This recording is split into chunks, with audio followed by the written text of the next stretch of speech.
aku lagi ada di Bandung, tepatnya di dalam kamar. Wih,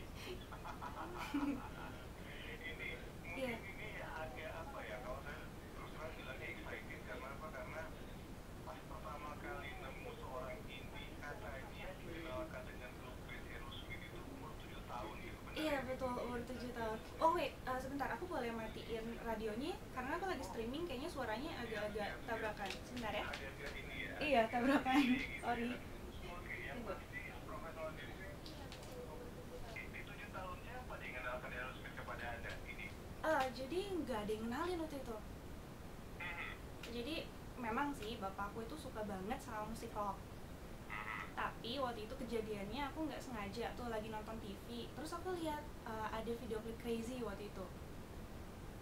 Ada video klip Oke. Crazy ya, terus Mhm. aku tanya sama bapak itu siapa sih, aku bilang gitu. Terus bapak bilang itu namanya Aerosmith gitu kan.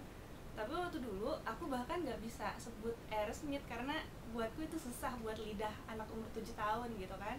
Terus akhirnya Mhm. dari situ aku selalu panggil Aerosmith dengan sebutan Steven Tyler. Oh, Steven Tyler gitu. Iya, karena Padahal di video klipnya itu ada anaknya gitu, Liz Taylor gitu ya. iya di situ ada Liv Tyler waktu umur 15 tahun.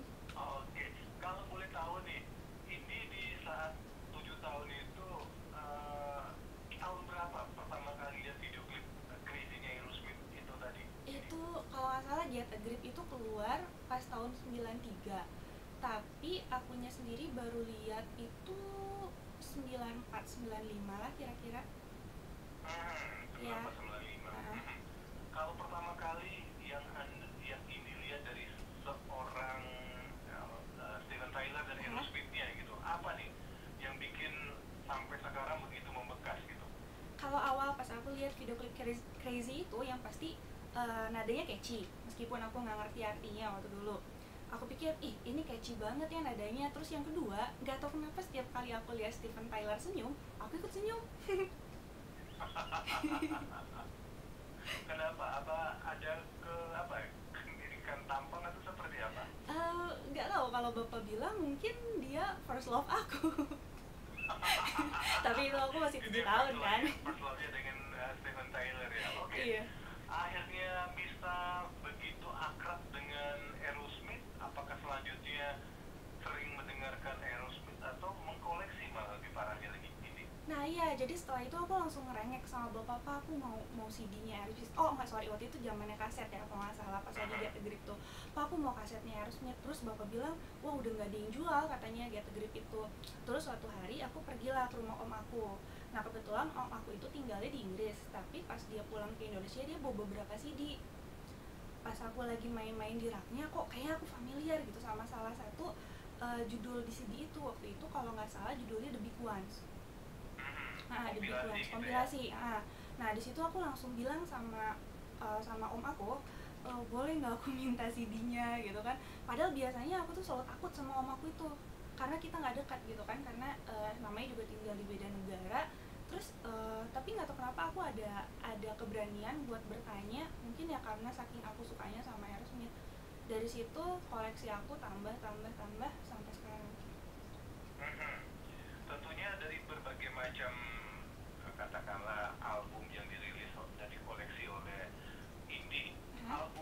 album mana nih yang punya katakanlah punya histori yang paling mendalam buat Anda? History yang paling dalam buat aku mungkin agak beda sama yang lain ya, katanya dibilang album ini agak kurang sukses atau gimana, tapi buatku Pump Mhm. 1989 itu album yang sangat sangat sangat berkesan. Pam gitu. Kalau nggak salah Iya. gambar ada mobil gitu ya, Iya dua mobil, betul. benar ya? Iya betul, yang ada mobilnya itu. Mhm. Kenapa di album itu indie menganggap itu paling bagus versi Anda? Sebenarnya kalau bagus aku lebih suka Nine Live, cuman kenapa aku Mhm. bilang ini berkesan, karena aku inget banget waktu itu aku masih kelas berapa ya, SD kelas 6 kalau nggak salah. Aku buat dapetin CD itu aku sampai inden ke toko CD sampai 3 bulan kalau nggak salah, demi ya. Jadi demi dapet CD yang koleksi impor waktu itu kalau nggak salah. Mhm. Hmm, Pada zaman itu mungkin belum ada pembelian secara online gitu, ini ya. belum ada waktu itu.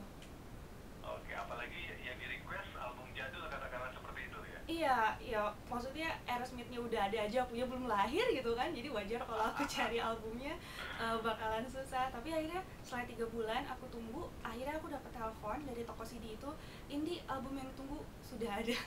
Dan itu aku bener-bener gak jajan berbulan-bulan. Oh gitu ya. Iya, Berarti itu koleksinya historikal banget gitu ini ya. sangat. Oke, kalau dilihat dari apa ya, dari album Aerosmith yang berhasil mereka rilis, tentunya ini lebih hafal lah dari orang-orang yang lain gitu ya. Kalau mungkin ada, saya pernah baca bahwa seorang ini pernah eh, berkesempatan untuk on air di salah satu radio di Jakarta, Iya, sharing tentang kecintaan tentang Aerosmith. Dan di tahun 2013 ya, Aerosmith iya, kabarnya sempat bakal tampil di Jakarta tapi iya, batal. iya. Sedih banget. Ini boleh cerita nggak nih pada saat apa ya, pada saat dapat kabar bahwa sebenarnya Aerosmith nggak jadi, apa nih yang Anda rasakan ini? Jadi waktu itu aku sama bapak lagi sangat-sangat excited. Kita baru pulang dari studio, masih di jalan tol. Terus aku bilang gini sama bapak, Pak tahu nggak aku beliin t-shirt dari luar untuk bapak pakai nanti pas konser. Aku bilang kayak gitu. Terus kita lagi sibuk menghayal, tahu-tahu aku dapat SMS yang bilang kalau Aerosmith gak jadi manggung.